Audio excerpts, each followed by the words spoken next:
माँ, मुझे विवेक दो,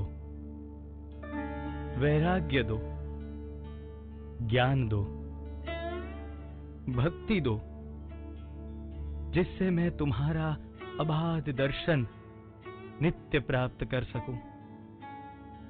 ऐसा कर दो माँ।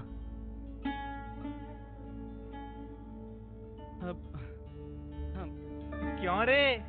माँ से गृहस्थी का अभाव दूर करने की प्रार्थना की है ना? नहीं महाराज, वो तो मैं भूल ही गया। अब क्या करूं? हैं? जा जा, फिर जाकर प्रार्थना कर, जा।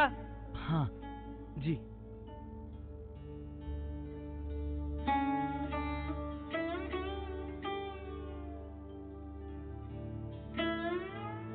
क्यों रे, अब की बार तो कह आया ना? नहीं महाराज, माँ को देखते ही एक दैवी शक्ति के प्रभाव से सब बातों को भूलकर केवल ज्ञान, भक्ति, लाभ की बातें ही कही है। अब क्या होगा? अरे ये क्या रे? अपने को संभाल के वैसी ही प्रार्थना क्यों नहीं कर सका? हो सके तो एक बार जाकर उन बातों को कह आ।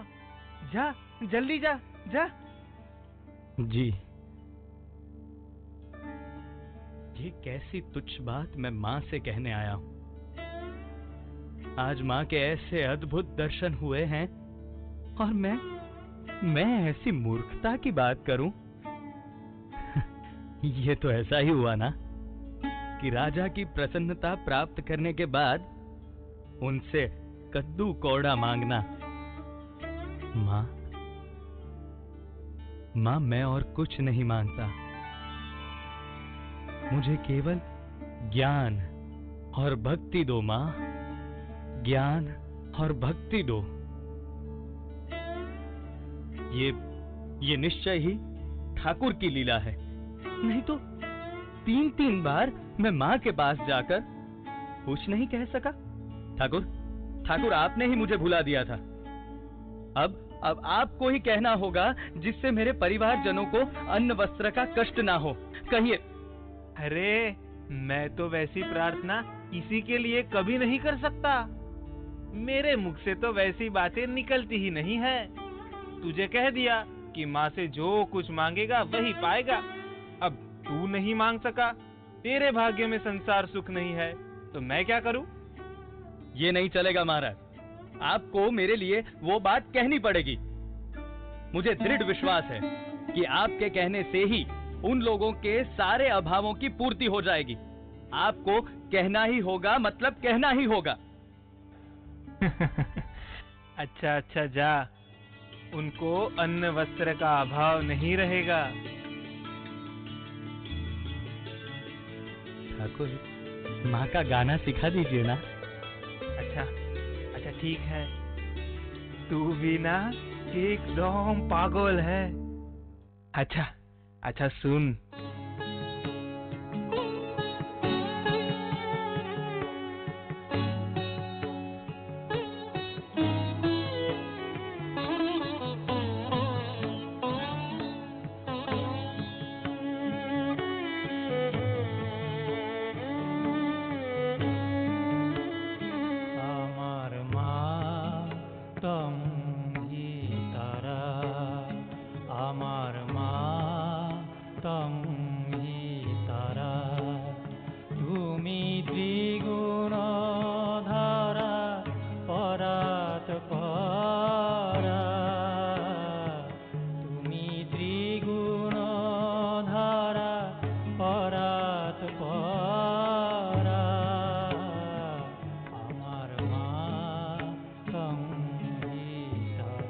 Misery and happiness are equal factors in the formation of character. In some instances, misery is a greater teacher than happiness. In the vast majority of cases, it would be found that it was misery that taught more than happiness. It was poverty that taught more than wealth. It was blows that brought out their inner fire more than praises. गुरु की महिमा अपरंपार है और ठाकुर रामकृष्ण परमहंस के रूप में गुरु का साया नरेन और उसके परिवार पर था, तो परिस्थितियां बेहतर होती ही गई। इधर ठाकुर की तबीयत कुछ दिनों से बिगड़ रही थी। गले का रोग उन्हें हो गया था, जो घातक सिद्ध हो रहा था, क्योंकि ठाकुर कोई परहेज तो करते ही नहीं थे। अमूमन भगवत सुनाते सुनाते समाधि में विलीन हो जाते और घंटों नाचते रहते। ईश्वर प्रेम तो उनकी सबसे बड़ी ताकत थी, किंतु समाधि से पैदा होने वाली ऊर्जा उनका कमजोर शरीर अब बर्दाश्त नहीं कर पा रहा था। अपनी सभी शक्तियां और सिद्धियां वे नरेन को सौंप चुके थे। चाहते थे कि नरेन एक विशालकाय बरगद की भांति लोगों को सहारा दे, ज्ञान बांटे। नरेन ने जब अपनी भारत भ्रमण की इच्छा जाहिर की तो वे प्रसन्न हुए।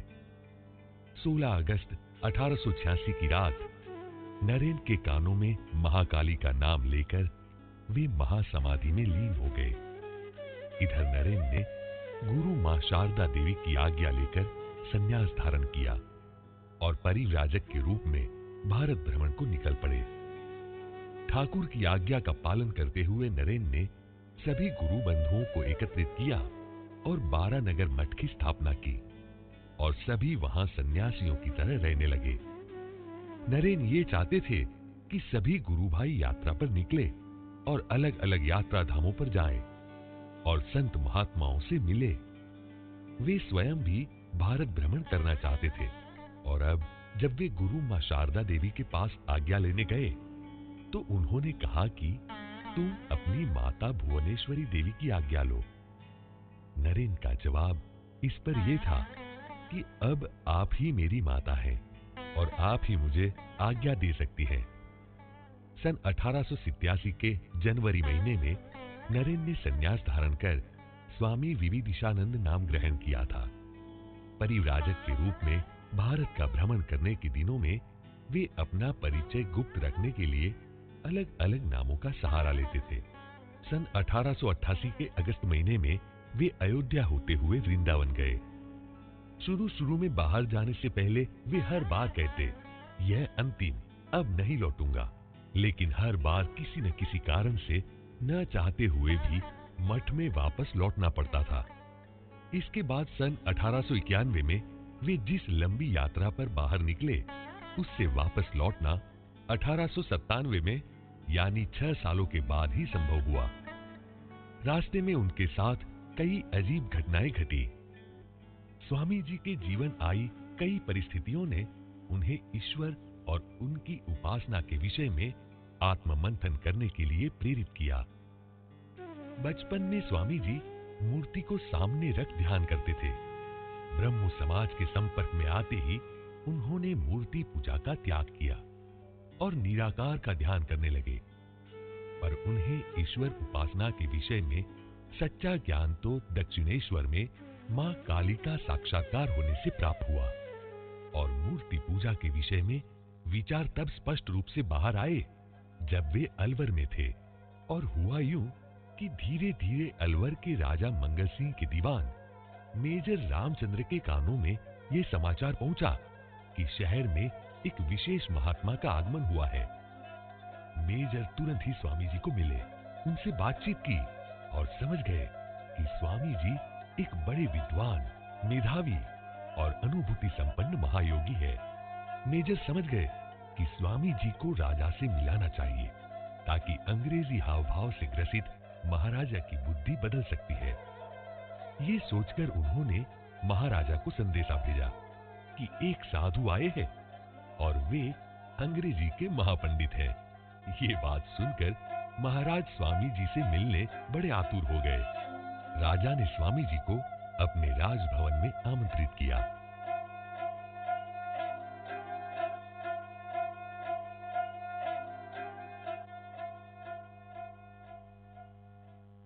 स्वामी जी, सुना है कि आप बहुत बड़े पंडित हैं और आप बड़ी आसानी से ढेर सारा पैसा कमा सकते हैं, मगर ऐसा न करके आप भीख मांगने क्यों निकले हैं? योर हाइनेस, इस दुनिया में सबसे कठिन काम है सन्यासी बन जाना और एक ही चीज खोजना, और वो है ज्ञान, नॉलेज, जो मैं खोज रहा हूं। और मैं या कोई भी सन्यासी भीख नहीं मांगता, भिक्षा मांगता है। और अगर मेरी बात कर रहे हैं तो मैंने तो भिक्षा मांगना भी छोड़ दिया है। भगवान की कृपा से इस शरीर की जितनी भी जरूरतें हैं, इतना तो बिन मांगे ही मिल जाता है और दिन अच्छी तरह से कट जाता है। हमारे देश में अभी भी भगवान में श्रद्धा रखने वाले काफी लोग हैं, तो वो हमारी दुर्दशा होने ही नहीं देते। स्वामी जी, आपको ऐसा नहीं लगता कि हमारे देश की जनता काफी अंधविश्वास रखती है, जैसे कि मूर्ति पूजा? अब आप ही बताएं कि एक पत्थर या धातु को मानव जैसा आकार दे देने से वो भगवान कैसे बन जाते हैं? महाराज, लगता है आप मजाक कर रहे हैं। नहीं स्वामी जी, बिल्कुल नहीं। वास्तव में हम लोगों की तरह लकड़ी, मिट्टी या धातु की पूजा नहीं कर सकते। इसलिए हम समझते हैं कि जो लोग मूर्ति की पूजा करते हैं वो मूर्ख हैं। कोई मुझे ये तस्वीर उतार कर दे सकता है?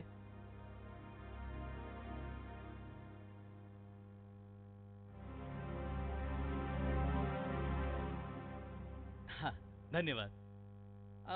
ये तस्वीर किसकी है? हमारे महाराज की है। क्यों? तो दीवान जी, अब आप इस तस्वीर पर थूकिए। घबराइए मत, मैं कहता हूं, इस तस्वीर पर थूकिए। स्वामी जी, ये आप क्या कह रहे हैं? ये तस्वीर महाराज की है और आप हमें उस पर थूकने के लिए कह रहे हैं? तो क्या हुआ? महाराज तो हमारे सामने बैठे हैं। वो शरीर के साथ इस तस्वीर में तो नहीं। इसके भीतर महाराज का हाड़ मांस या खून तो नहीं है ना? तो फिर इस तस्वीर पर थूकने में आप लोगों को क्या हर्ज है? स्वामी जी, ऐसी घिनौनी हरकत हम कैसे कर सकते हैं? हमारे लिए स्वयं महाराज या उनकी तस्वीर सभी पूजनीय है। दीवान जी, तो मुझे अफसोस के साथ कहना पड़ रहा है कि आप मूर्ख हैं। स्वामी जी, ये आप क्या कह रहे हैं? क्यों? महाराज, आप ही ने तो कहा कि जो लोग कागज, पत्थर, धातु या लकड़ी की पूजा करते हैं वो मूर्ख हैं। इसी तरह आपकी तस्वीर को दीवान जी पूजनीय मानते हैं, तो वो भी तो मूर्ख हुए ना? देखिए महाराज, ये सिर्फ तस्वीर है, आप नहीं, आपका देह नहीं। फिर भी जो आपकी इज्जत करता है वो इस तस्वीर की भी इज्जत करता है। वैसे ही जो मूर्ति पूजा करता है, वास्तव में वो मूर्ति की नहीं बल्कि मूर्ति के रूप में भगवान की पूजा करते हैं। और बस बस स्वामी जी, अब और हमें शर्मिंदा मत कीजिए। हम भटक गए थे, आपने हमें सच्चा रास्ता बताया। स्वामी जी, आप महान हैं, हमें माफ कर दीजिए और आज के बाद हम हमेशा मूर्ति में बसे भगवान की पूजा करेंगे।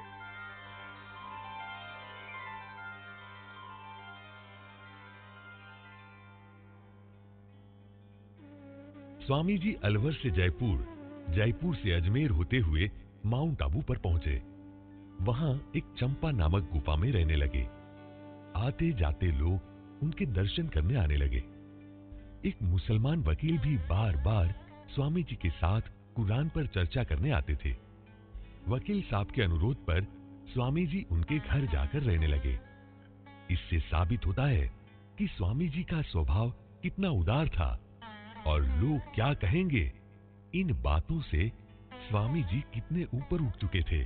कुछ दिनों के बाद खेतड़ी के राजा अजीत सिंह के प्राइवेट सेक्रेटरी मुंशी जगमोहन लाल वकील साहब के घर आए, जहां उनकी भेंट स्वामी जी से हुई। मुंशी जी ने स्वामी जी से कई विषयों पर चर्चा की और पहली ही मुलाकात में मुंशी जी बहुत प्रभावित हो गए। स्वामी जी को खेतड़ी आने के लिए उन्होंने आमंत्रित किया। स्वामी जी खेतड़ी पहुंचे। उस वक्त कई लोग उनके पास आते और धर्म चर्चा किया करते। दिन रात लोग आने लगे। स्वामी जी हर एक के साथ अलग अलग विषय पर चर्चा करते रहे। लेकिन स्वामी जी ने कुछ खाया पिया है या नहीं, ये कोई नहीं पूछता, और स्वामी जी ने भी किसी से कुछ नहीं कहा। ऐसे ही 3 दिन और रात गुजर गए। तीसरी रात थोड़े वक्त के लिए स्वामी जी अकेले बैठे थे। तब एक चमार स्वामी जी के पास आया, जो उन्हें 3 दिनों से देख रहा था।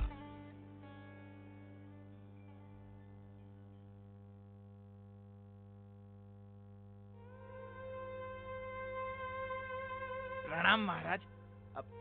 महाराज, आप जब से यहाँ आए हैं तब से लगातार लोगों से बातें कर रहे हैं। आपको थकान नहीं लगती? कौन हो तुम? महाराज, मैं चमार हूँ। अरे वाह, तुम तो सबसे नेक काम कर रहे हो। भगवान तुम्हारा भला करेगा। महाराज, आपने 3 दिनों से कुछ खाया पिया नहीं, ये देखकर मुझे बहुत दुख होता है। तो क्या तुम मुझे खाना दोगे? महाराज, मेरा मन तो यही चाहता है, लेकिन मैं अपने घर की बनाई हुई रोटी आपको कैसे दूं? यदि आपकी आज्ञा हो तो मैं आटा दाल ले आता हूँ। आप नहीं नहीं नहीं, तुम अपने घर की बनाई हुई रोटी ही मुझे दो, मैं वही खाऊंगा। महाराज, मैं चमार हूँ, आप मेरे घर की बनाई हुई रोटी खाएंगे? नहीं नहीं महाराज, मैं खेतड़ी के राजा की प्रजा हूँ। राजा जी को अगर पता चल गया कि चमार होकर मैंने एक सन्यासी को रोटी बनाकर दी तो मुझे भारी दंड मिलेगा महाराज, और राजा जी भी मुझे सजा देंगे। डरो मत, डरो मत। अगर इस बात के लिए तुम्हें सजा मिली या दंड हुआ तो वो मैं भुगत लूंगा। नहीं नहीं महाराज, अगर यहाँ किसी ने आते जाते आपको मेरा खाना खाते हुए देख लिया तो आपकी बुराई होगी, और आपके साथ कोई बात भी नहीं करेगा। ये तो अच्छा है, मुझे बोलने की आवश्यकता नहीं रहेगी और मैं थोड़ा आराम भी कर लूंगा। तुम तो मुझे खाना दो बस।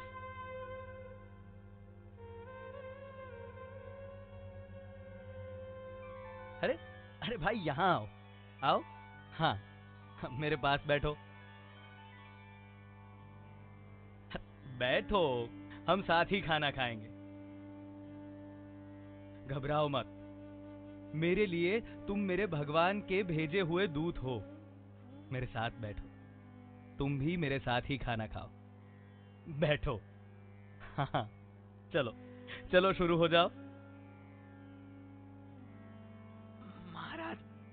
महाराज, आप सचमुच महान हैं। आज तक किसी ने मेरे साथ इतनी अच्छी तरह से बात तक नहीं की है। महाराज, आप सचमुच महान हैं। बस बस भाई बस। जो दूसरों की भलाई सोचता है वो ही सबसे महान है, और इस तरह तुम मुझसे भी महान हो, ये याद रखना। महाराज, मैं तो आपके दर्शन करके धन्य हो गया। वाह वाह, क्या स्वाद है। ये रोटी कैसे बनाई, मैं तो बयान नहीं कर सकता। आज मैं ये रोटी खाकर तृप्त हो गया। सच पूछो तो कितने समय से मैंने इतना अच्छा खाना नहीं खाया। आहा हा हा, तुमने तो मेरी माता जी की याद दिला दी। मैं सच्चे दिल से भगवान से तुम्हारे लिए प्रार्थना करूंगा। अरे अरे ओ चमार, उठ यहाँ से। तेरी हिम्मत कैसे हुई स्वामी जी के पास जाने की? चल निकल निकल यहाँ से। अरे अरे रुको, ये क्या कर रहे हो? मत छुओ उसे। अरे स्वामी जी, ये क्या? आपने एक चमार के हाथों का छुआ खाना खाया? पहले तो तमीज से बात करना सीखो। पहले ये एक इंसान है और उसके हाथों का छुआ ही नहीं, बनाया हुआ खाना खाया है। तो क्या हुआ? लेकिन स्वामी जी, ये आप जानबूझकर कैसे खा सकते हैं? क्यों नहीं? तुम सब लोगों ने तो मुझे लगातार 3 दिन और रातों से बुलवाया, मेरे साथ धर्म चर्चाएं की, बहुत कुछ प्राप्त कर लिया। आपके सभी प्रश्नों का मैं समाधान करता रहा, लेकिन मैंने कुछ खाया कि नहीं, मैंने कुछ पिया कि नहीं, इसकी किसी ने खोज खबर की? मैं इंसान हूं भाई, मुझे जीने के लिए दाल रोटी चाहिए, समझे? स्वामी जी, हमें बताया होता तो हम आपके भोजन का प्रबंध करते हैं। क्यों? हाँ, क्यों बताऊं? क्यों बताऊं मैंने तो भिक्षा मांगना भी छोड़ दिया है, और मैंने तो इसे भी नहीं बताया था, लेकिन वो मेरी भूख और प्यास नहीं देख सका, और इसके दिल में दया आई, जो इसने मुझे अपने हिस्से का खाना दिया। आप लोग अपने आप को किस तरह ऊंचा कहकर बड़ाई करते हो, हाँ? आज उसने जो इंसानियत दिखाई है ना, उससे वो आपसे भी बड़ा हो गया है। सुन लीजिए। सावधान! खेतड़ी नरेश, राजा अजीत सिंह पधार रहे हैं।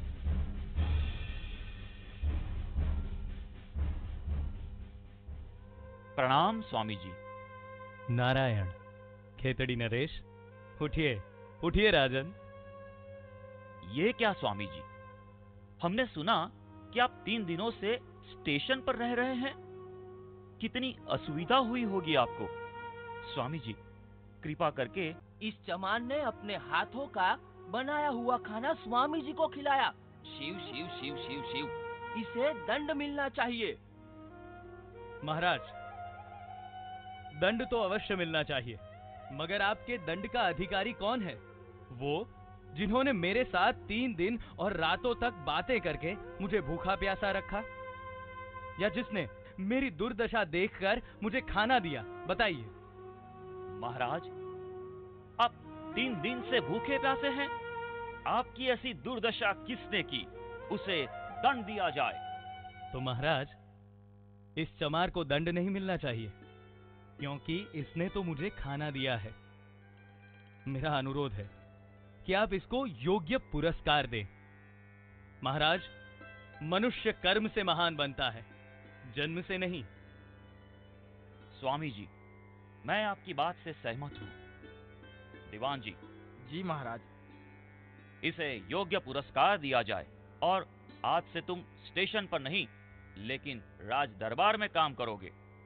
महाराज, आपके इस बड़कपन से मैं बहुत प्रसन्न हुआ। जब तक झूठी सभ्यता के नाम से पहचाने जाने वाली बीमारी अस्तित्व में है, तब तक दरिद्रता अवश्य रहेगी, और इसलिए उसे दूर करने की आवश्यकता भी बनी रहेगी। ब्राह्मण अपने आप को बहुत महान मानते हैं, और चमार अपने आप को नीच। ये मानसिकता हमें उनके मन से निकालनी होगी। सुनो भाई, जब तुम अपने आप को हीन समझोगे, तब दुनिया भी तुम्हें हीन समझेगी। तुम्हारा काम कतई नीच नहीं है, बल्कि सबसे ऊंचा है, क्योंकि अगर तुम जूते चप्पल नहीं बनाओगे, तो लोगों को चलने फिरने में कितनी मुश्किल होगी, जरा सोचो। इसीलिए अपने आप को छोटा मत समझो, अपना कर्म निष्ठा और गर्व के साथ करो। मैं तुम सबसे यही चाहता हूं कि तुम लोग आत्म प्रतिष्ठा, जातिवाद, दलबंदी और ईर्ष्या को हमेशा के लिए छोड़ दो। स्वामी जी, मन चाहता है मैं जीवन पर्यंत आपको सुनता रहूं, आपसे सीखता रहूं, और आपके बताए हुए मार्ग पर चलता रहूं। महाराज, सबका भला कीजिए, लेकिन याद रखिए, भलाई का मार्ग संसार में सबसे अधिक ऊबड़ खाबड़ तथा कठिनाइयों से पूर्ण है। इस मार्ग पर चलने वाले की सफलता आश्चर्यजनक है। मुझे इस बात की खुशी है कि आप बहुत नेक इंसान हैं, जो अपनी प्रजा के लिए हमेशा चिंतित हैं। स्वामी जी, मुझे आशीर्वाद दीजिए, मेरा वंश आगे बढ़े। मेरा आशीर्वाद हमेशा आपके साथ है, और मैं भगवान से प्रार्थना करता हूं कि आपके यहाँ आप जैसा ही धर्मपरायण पुत्र अवतरित हो। महाराज की जय हो। महाराज की जय हो। महाराज की जय हो। स्वामी जी की जय हो। स्वामी जी की जय हो। स्वामी जी की जय हो।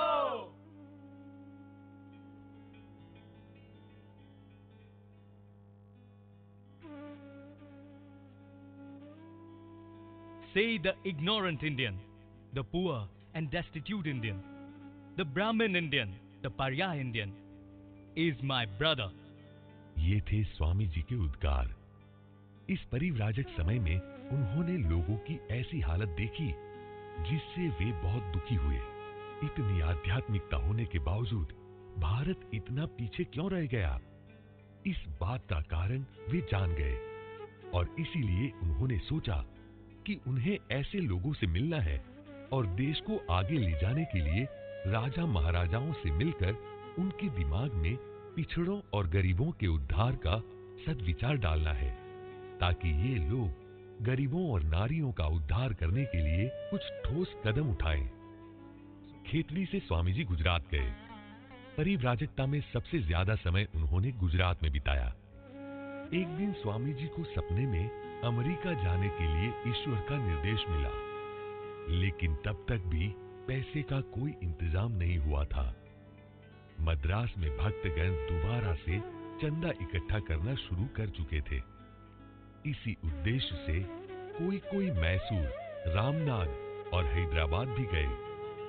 तभी अचानक खेतड़ी नरेश के प्राइवेट सेक्रेटरी मुंशी जगमोहन लाल मद्रास आ धमके। स्वामी जी इससे पहले कुछ दिन खेतड़ी के राजभवन में रह चुके थे। उन्हीं दिनों खेतड़ी के राजा ने पुत्र प्राप्ति के लिए स्वामी जी से आशीर्वाद मांगा था और स्वामी जी ने आशीर्वाद भी दिया था। इतने दिनों के बाद राजा की मनोकामना पूरी हुई थी। पुत्र का मुंह देखकर खुशी में राजा ने एक उत्सव का आयोजन किया था और इसी मौके पर स्वामी जी को बुलावे के लिए जगमोहन लाल को भेजा था।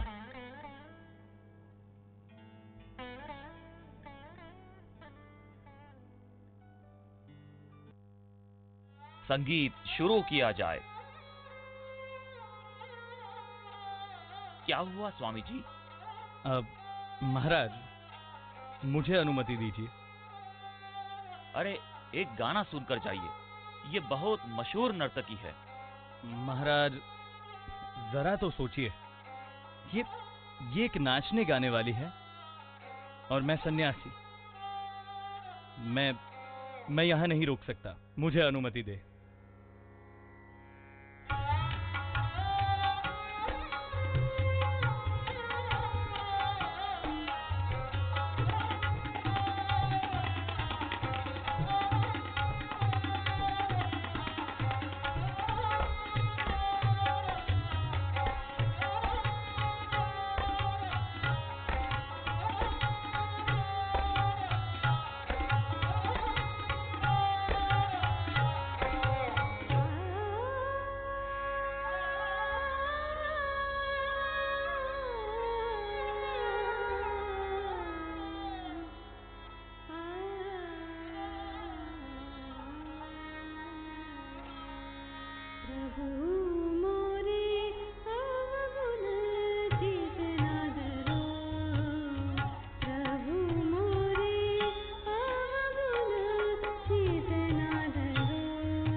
वाह, ये मैं क्या सुन रहा हूं? नर्तकी के मुंह से प्रभु का भजन। किसी कारणवश उसे लोगों के मनोरंजन का साधन बनना पड़ा है, तो क्या उसका नारीत्व दूषित हो गया? प्रभु नाम स्मरण करने वाली हर आत्मा पवित्र है और सबसे पहले तो सन्यासी का कर्तव्य है कि हर नारी का सम्मान करे और जगत को ये सिखाए कि नारी सिर्फ सम्मान के ही योग्य है। माँ, मैंने एक नारी का अपमान किया है। मैंने बहुत बड़ा पाप किया है माँ, मैं अपराधी हूँ, आपकी क्षमा के योग्य भी नहीं हूँ। एक सन्यासी होकर ये मैंने क्या किया? मुझे दंड दे माँ, मुझे दंड दे, मुझे सजा दीजिए। आप मेरी माँ ही हैं। एक पुत्र समझकर मुझे क्षमा कर दीजिए माँ, मुझे क्षमा कर दीजिए। अरे उठिए उठिए, ऐसा मत कीजिए। आपको क्षमा मांगने की कोई आवश्यकता नहीं है। आज पहली बार किसी की आंखों में अपने लिए सम्मान देखकर मेरा मन तो भाव विभोर हो गया है। और आज आप जैसा पुत्र पाकर मेरा जीवन तो धन्य हो गया है। आज मैं कुछ कहना चाहूंगा महाराज। हाँ, जरूर स्वामी जी।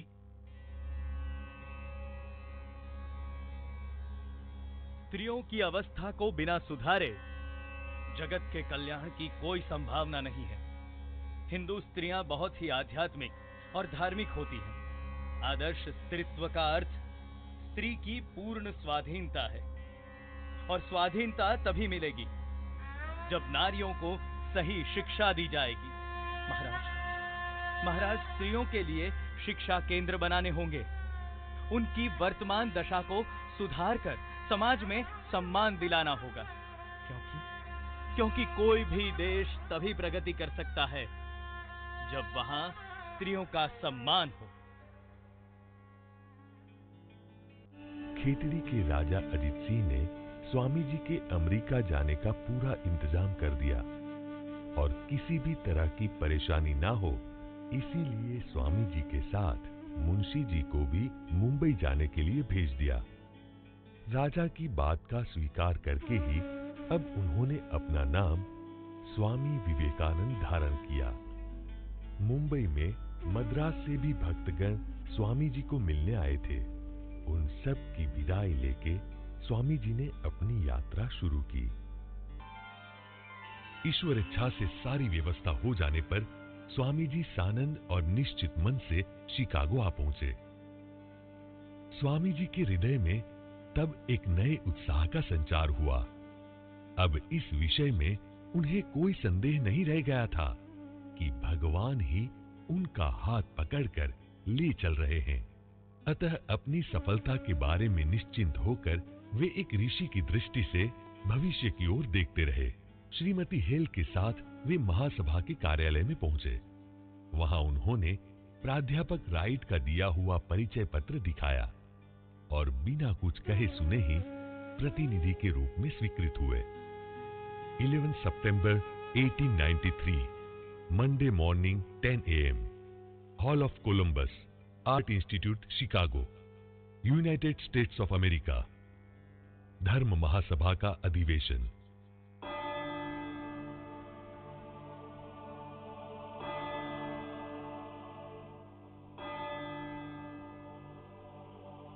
यहूदी धर्म, इस्लाम धर्म, हिंदू धर्म, बौद्ध धर्म, ताओ धर्म, कन्फ्यूशियन धर्म, शिंतो धर्म, पारसी धर्म, कैथोलिक धर्म, ग्रीक चर्च और प्रोटेस्टेंट धर्म।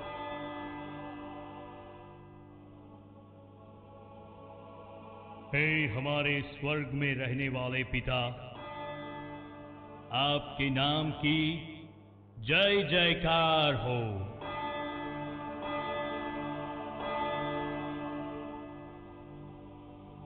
Good morning, ladies and gentlemen. On behalf of the Committee of Parliament, I welcome you all. It is an honor to have great speakers, philosophers, priests, and professors from all over the world. Today, on the day of the inaugural function, I would like to request Archbishop of Jante to deliver his speech.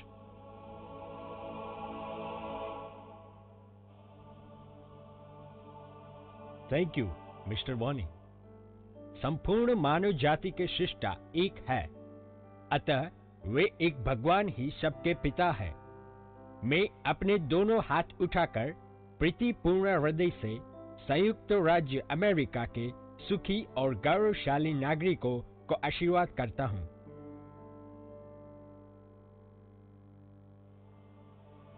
Thank you very much sir. ये सचमुच ही हमारे लिए गौरव की बात है। अब मैं India से आए हुए हिंदू धर्म के प्रतिनिधि स्वामी विवेकानंद को आमंत्रित करता हूं।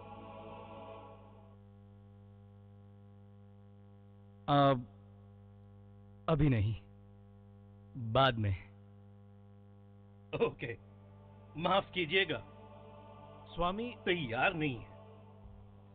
मैं अब आमंत्रित करूंगा फर्स्ट प्रेस्बिटेरियन चर्च के धर्म नेता माननीय जॉन हेनरी बेरोज को, जो हमें बताएंगे कि सबसे बड़ा धर्म ईसाई धर्म ही है। Thank you Mr Bonnie. हमारा विश्वास है कि ईसाई धर्म के समान कोई नहीं है और ईसाई धर्म अन्य सभी धर्मों का स्थान ले लेगा, क्योंकि बाकी धर्मों में जो सत्य है वे सभी ईसाई धर्म में है ही। इसमें और भी अधिक सत्य है, क्योंकि यही धर्म एक अद्वितीय मुक्तिदाता भगवान के बारे में बोलता है।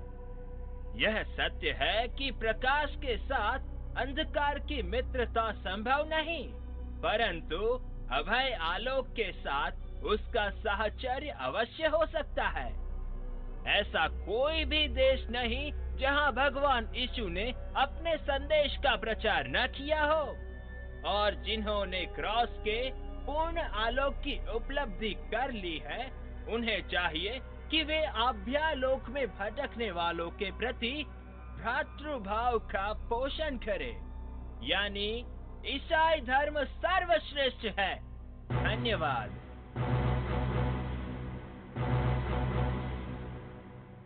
थैंक यू सर, आप सही फरमाते हैं। सचमुच ईसाई धर्म ही सर्वश्रेष्ठ है। इसीलिए हर जगह हमारे मिशनरीज कितना अच्छा काम कर रहे हैं। अब मैं मंच पर आमंत्रित करना चाहूंगा। यस स्वामी। क्या आप तैयार हैं? अभी नहीं। आखिरकार ये भाषण देना भी चाहते हैं या नहीं? खैर, मैं अब आमंत्रित करना चाहूंगा चीन के प्रतिनिधि श्री पुंग क्वान यू को। हमने इस देश में चीन के प्रति उचित सद्व्यवहार नहीं किया, उसके लिए मैं उनसे माफी चाहूंगा। धन्यवाद मिस्टर बॉनी। चीन एक बहुत बड़ा देश है और हमारे देश की आबादी पूरे विश्व में सबसे ज्यादा है। हम बौद्ध धर्म, शांतो धर्म और कन्फ्यूशियन धर्म को मानते हैं और भगवान बुद्ध ने बताए हुए अहिंसा के रास्ते पर हम चलते हैं। हम सब एक हैं, कोई ऊंच नहीं, कोई नीच नहीं, और शायद पूरे विश्व में बौद्ध धर्म को मानने वाले सबसे ज्यादा हैं। धन्यवाद। Thank you sir. मैं सर पुंग क्वांग की बात से सहमत हूँ कि दुनिया में सबसे ज्यादा बौद्धी है, लेकिन फिर भी ईसाई तो सर्वश्रेष्ठ है। और इसलिए आप यहाँ देखेंगे कि सभी धर्मों के ग्रंथ यहाँ रखे हैं, लेकिन सबसे ऊपर हमारा बाइबल है और सबसे नीचे लेट मी सी, एज एक्सपेक्टेड, भगवत गीता। यही बताता है कि ईसाई धर्म सर्वश्रेष्ठ है। तो अब मैं बुलाना चाहूंगा। यस स्वामी। आप तैयार हैं? Okay, Swami Vivekananda from India.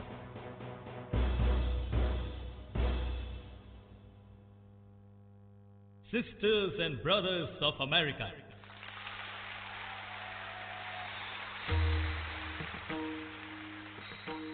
it fills my heart with joy unspeakable to rise in response to the warm and cordial welcome which you have accorded on us.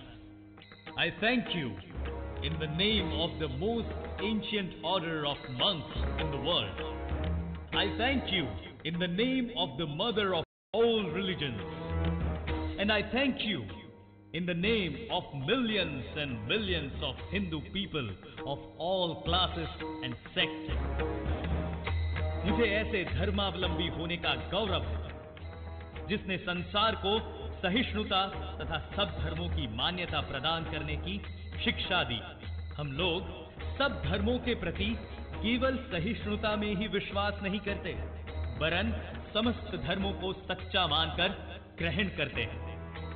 मुझे आपसे ये निवेदन करते हुए गर्व होता है कि मैं ऐसे धर्म का अनुयायी हूं जिसकी पवित्र भाषा संस्कृत में अंग्रेजी शब्द एक्सक्लूजन का कोई पर्यायवाची शब्द नहीं। मुझे एक ऐसे देश का व्यक्ति होने का अभिमान है जिसने इस पृथ्वी की समस्त पीड़ित और शरणागत जातियों तथा विभिन्न धर्मों के बहिष्कृत मतावलंबियों को आश्रय दिया है।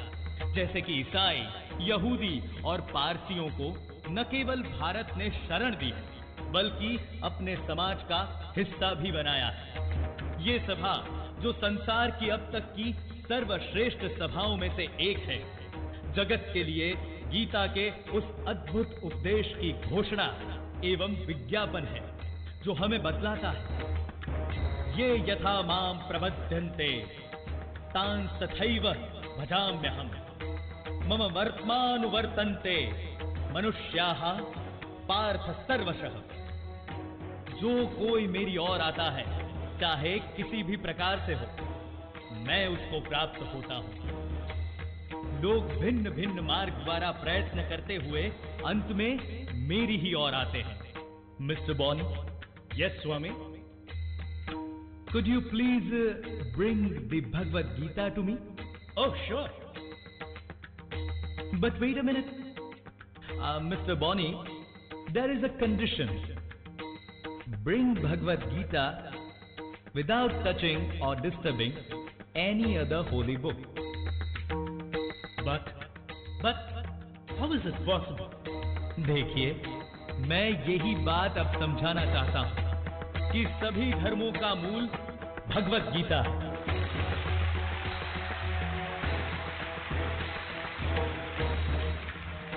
अगर इसे मिटाने की कोशिश भी की तो किसी धर्म का अस्तित्व नहीं रहेगा।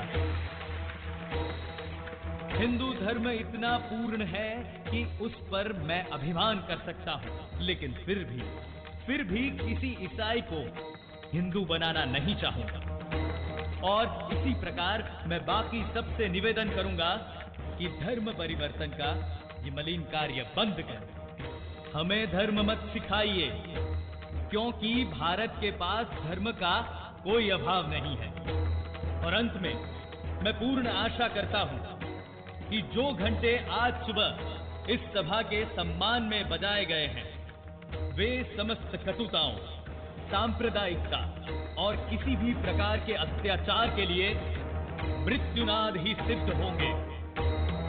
धन्यवाद।